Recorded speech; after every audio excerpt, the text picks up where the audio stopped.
Hey, what's up, everybody? It's your girl. I am back again. Miss Straight Talk, no apologies, no chaser, no sugar added. Yes, that's me giving it to you straight because that's the way people want it. They don't want you beating around the bush, and that's what I don't do. So, thanks for tuning in. I hope that you have been enjoying the videos that I've done in this short unofficial series titled Abundance. And so today is the third and final installment of this brief series. And so this one here is called Time on Your Side. And so what I've done is I have a podcast, the Life Diet 365 podcast. And this was one of the most popular ones. And so I thought that I would come on and have a conversation on my YouTube channel. So here I is. So, time is on your side. And so in my podcast or on my podcast, the Life Diet 365, I always start each episode off with a quote. And so today's quote is 3 simple words: time is money. I know I've said it, heard it a million times, probably said it a trillion times, or even reverse. Heard it and said it and heard it. But what does it really mean? And I'm sure that you've probably said it and heard it a million times. And so if you're like me, when you say that or you've heard it, it's always in the context of, got to get my money, not wasting any time, got to keep it moving. I don't have time for this because time is money, or waiting or delays, anything that has monetary value attached to it. And if it's stagnant and nothing is happening, the longer it sits, the more it's going to cost you. So that's usually why we usually use that. And so, if that is the case, you're right, because it refers to the concept of opportunity cost. Whatever the opportunity is that's sitting still, if money's attached to it, it is costing me money. So here's the thing, meaning each choice we make has a cost, and the delays that we don't make, that the inaction will cost. And so it usually leads to just decrease in input. Or output rather, decrease in output. So simply put, it's unproductive, meaning nothing is happening. Nothing is happening, but yet time is still moving and money is not being made. So how we think about time can frame an abundance or scarcity mindset.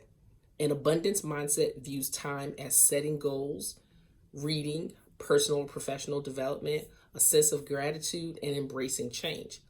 A scarcity mindset views time as not having enough of it. And it's very critical, they're very critical, and they're wasteful of the time that they have, and they have the sense of entitlement. And so I did a list in the previous episode, so you can go back and listen to that one, or even go in and look at the list in the show notes. But when you have an abundance mindset, it's about setting goals and getting things done and making things happen. Scarcity is just going to sit back and say, I don't know, I ain't got time for that. Like, I can't, or how am I going to get that done? Like, there's just no cognizant thought about it. So we all have an equal amount of time. Every day we're all given 86,400 seconds. 86,400 seconds.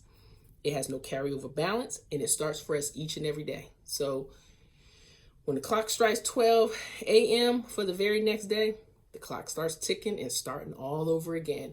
Whatever you didn't use yesterday is not going to be carried over. Whatever you didn't use last week is not carried over. It does not accrue a balance. And so we have to use our time wisely and effectively. So we have to make the most of each second, each minute, each hour of the day.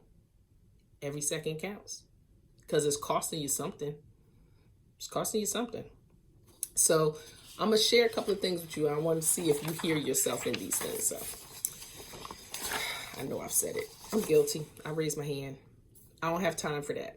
Now, sometimes we say that because sometimes people got some foolishness, but I ain't talking about people in their foolery. You just say you don't have time for something. I just don't have enough time to get it done. There's not enough time in the day. Well, how many more hours do you want? We have a total of 24. It's not enough hours in a day. And even if we got 8 more, would we still say that? There just isn't enough time, and I need to find time for that. So where you going to find time? Time is not lost. Time is not lost. Time is a continuum. It does exactly what it's supposed to do. It keeps on going. We're the ones that sit still and get stagnant. So did you hear yourself in those few statements? And you probably have some that I didn't even name that you say that has to do with time. And now you have to rethink that. You have to rethink how you're using the time that you're given, because I know I heard my voice in that. And so the truth is, we do have the time, and there is enough time.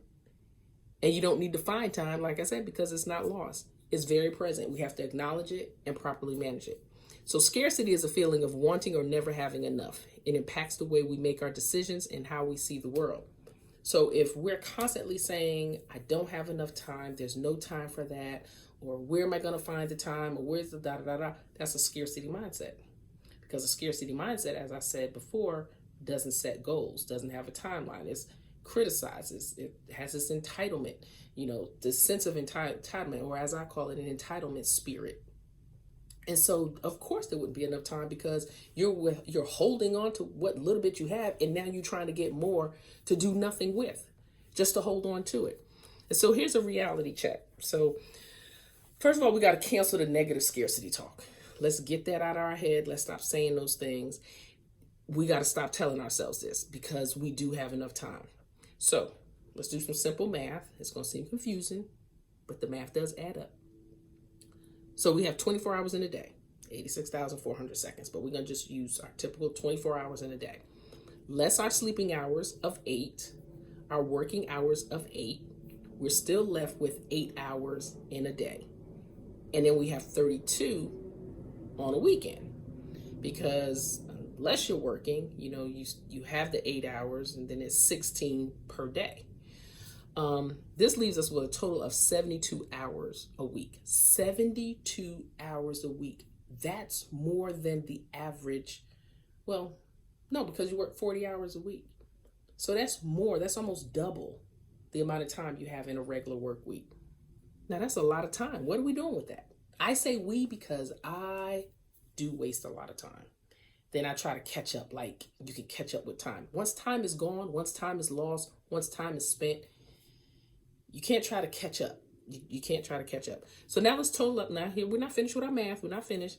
Now let's total up how much time we spend watching television, playing games on our phone, chit-chatting on the phone, gossiping, lounging, or doing absolutely nothing productive that's going to really equate to something of value. And subtract that from the 72 hours. Now, how many hours are you left with? I don't know. I didn't do the math because it's going to be different for each of us. I don't know what you all do. It varies for me from week to week. I'm going to get better at that. Absolutely.